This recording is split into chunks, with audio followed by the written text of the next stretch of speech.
Fuse. What is fuse? Fuse is a metallic wire. Fuse is a metallic wire. మరి fuse యొక్క function ఏంటి అంటే overload కానీ short circuit కానీ abnormal short circuit జరిగేటప్పుడు fuse అనేది మనకి మెల్ట్ అయిపోతుంటుంది.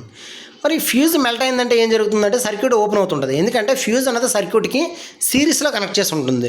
కానీ ఎప్పుడైనా ఒక సర్క్యూట్లో ఓవర్లోడ్ అయ్యేటప్పుడు కానీ లేదా అబ్నార్మల్ కండిషన్లో షాక్ అయ్యేటప్పుడు కానీ మనకి అంటే ఓవర్లోడ్ కానీ షార్ట్ సర్క్యూట్ కానీ జరిగేటప్పుడు ఫ్యూజ్ అనేది మెల్ట్ అయ్యి సర్క్యూట్ని ఓపెన్ చేసి టోటల్ సర్క్యూట్ని సేఫ్ పొజిషన్లో ఉంచుతుంది మనకి. అంటే మన ప్రెషర్ కుక్కర్లో ఒక స్పాట్ దగ్గర చూడండి ఎమర్జెన్సీ వాల్వ్ అని ఫిట్ చేస్తాం మనం. అంటే ప్రెషర్ కుక్కర్ పని చేయకపోతే హై ప్రెషర్ అయ్యి ప్రెషర్ కుక్కర్ బ్లాస్ట్ అవ్వకుండా ఉండడానికి ఆ ఎమర్జెన్సీ వాల్వ్ అనేది యూజ్ అవుతుంది మనకి. అది పాడైపోయింది అనుకోండి మళ్ళీ తీసుకెళ్ళి కొత్త వాల్వ్ వేయించుకోవాలి. ఇక్కడ కూడా మనకి ఫ్యూజ్ అంటే ఏంటంటే ఫ్యూజ్ అనేది మెల్ట్ అయిపోతుంటుంది మనకి. ఆ మెల్ట్ అయినప్పుడు మళ్ళీ మనం ఆ ఫ్యూజ్ని బయట తీసి కొత్త ఫ్యూజ్ అనేది రీవైండింగ్ చేసుకోవాలి మనకి. Fuse is a metallic wire. Fuse connected in series with the live are face wire of circuit. Fuse is used protect of applications and equipments. Fuse అనేది టోటల్ అప్లికేషన్స్ కానీ లేదా ఎక్విప్మెంట్ని కానీ మనకి సేఫ్గా ఉంచుతుంది. ఫ్యూజ్ అనేది చూడండి చాలా తక్కువ కాస్ట్, బట్ సర్క్యూట్ని మాత్రం చాలా ఎక్కువ మనకి ప్రొటెక్ట్ చేస్తుంటుంది మనకి. అడ్వాంటేజ్ ఆఫ్ ఫ్యూజెస్ వల్ల మనకి అడ్వాంటేజ్ ఏంటి? No maintenance. ఫ్యూజ్కి ఏమైనా మెయింటెనెన్స్ అవసరమా? లేదు. నెక్స్ట్ ఆటోమేటిక్ ఆపరేషన్, అది ఆటోమేటిక్గా ఆపరేట్ అయిపోతుంది. హై స్పీడ్ ప్రొటెక్షన్, మనకి బాగా స్పీడ్గా ఆపరేట్ అవుతుంది. నెక్స్ట్ మనకి లో కాస్ట్ కూడా మనకి తక్కువ. మరి డిసడ్వాంటేజ్ ఏంటి అంటే షార్ట్ సర్క్యూట్ అయిన తర్వాత ఫ్యూజ్ హీట్ ఎక్కి అప్పుడు మెల్ట్ అవుద్ది. ఈ లోపల జరగాల్సింది చాలా వరకు జరిగిపోద్ది. అదేవిధంగా షాక్ అయినా ఓవర్లోడ్ అయితే ఓకే ఫ్యూజ్ బాగానే ఆపరేట్ అవుద్ది, బట్ షాక్ అయ్యేటప్పుడు మాత్రం ఫ్యూజ్ అంత ఫాస్ట్గా ఈ లోపల మనకు షాక్ కొట్టేస్తుంది, అది ఆపరేట్ అవుద్ది.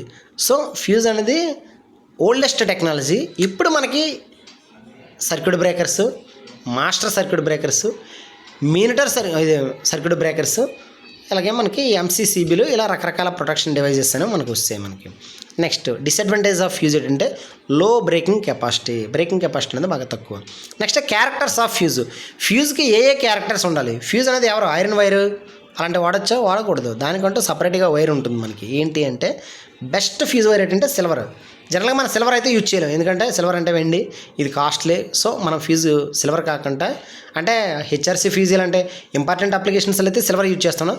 నార్మల్ అప్లికేషన్స్ మన ఇంట్లో ఇలాంటి నార్మల్ అప్లికేషన్లు అయితే మనకి లెడ్ అండ్ టిన్ యొక్క మిక్సర్ అనేది యూజ్ చేస్తుంటాం. లెడ్ అండ్ టిన్ యొక్క మిక్సర్ని యూజ్ చేస్తుంటాం. మరి క్యారెక్టర్స్ ఏంటి అంటే బెస్ట్ మెల్టింగ్ పాయింట్ బాగుండాలి. హై కండక్టెన్స్ అంటే ఫ్లో ఆఫ్ ఎలక్ట్రాన్స్ని అలౌ చేసే ప్రాపర్టీ బాగా ఎక్కువ ఉండాలి, అంటే అపోజ్ చేసే ప్రాపర్టీ బాగా తక్కువ ఉండాలి. లో రెసిస్టెన్స్. ఫ్రీ ఫ్రమ్ ఆక్సిడైజేషన్, తుప్పు పట్టకూడదు. Metals used for fuse are lead, tin, copper, silver. Best fuse material ఇది silver. Types of fuse wire. Silver mostly used మనకి lead and tin, copper. Fuse protect the equipment against short circuit and overloading. Fuse senses currents only, ఇది important అండి. Fuse అనేది only కరెంట్ని మాత్రమే sense చేస్తుంది. Voltage కానీ, power కానీ, frequency కానీ, పవర్ ఫ్యాక్టర్ కానీ దేన్ని సెన్స్ చేయదు. అందుకే ఫ్యూజ్ యొక్క రేటింగ్ ఏంటి? Amp. Fuse capacity rating expressed in యాంప్లో మాత్రమే ఎక్స్ప్రెస్ చేస్తాం. టైప్స్ ఆఫ్ ఫ్యూజులు రెండు రకాలు, low voltage fuses, high voltage fuses.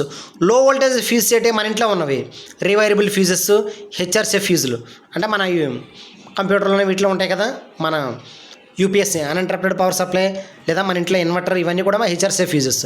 High voltage fuse ఏంటి? మెటల్ ప్లేట్ లేదా లిక్విడ్ ఫ్యూజెస్, క్యాటరేజ్ ఫ్యూజెస్, ఇలా పెద్ద పెద్ద ఫ్యూజెస్ ఉంటాయి మనకి. హెచ్ఆర్సీ ఫ్యూజ్ అంటే లోపల సన్నటి వైర్ ఉంటుంది, గ్లాస్ ఉండి ఆ గ్లాస్లో సన్నటి వైర్, అది సిల్వర్ ఉంటుంది, అది HRC fuse. For high voltage motors cartridge fuses is used. Cartridge fuses, oil filled fuses, metallic plate fuses అనేవి మనకి 1000 amps, 2000 amps, 10,000 amps అలా హై రేటింగ్ అప్లికేషన్స్లో మనకి ఈ ఫ్యూజెస్ అనేవి యూజ్ చేస్తుంటాం మనం.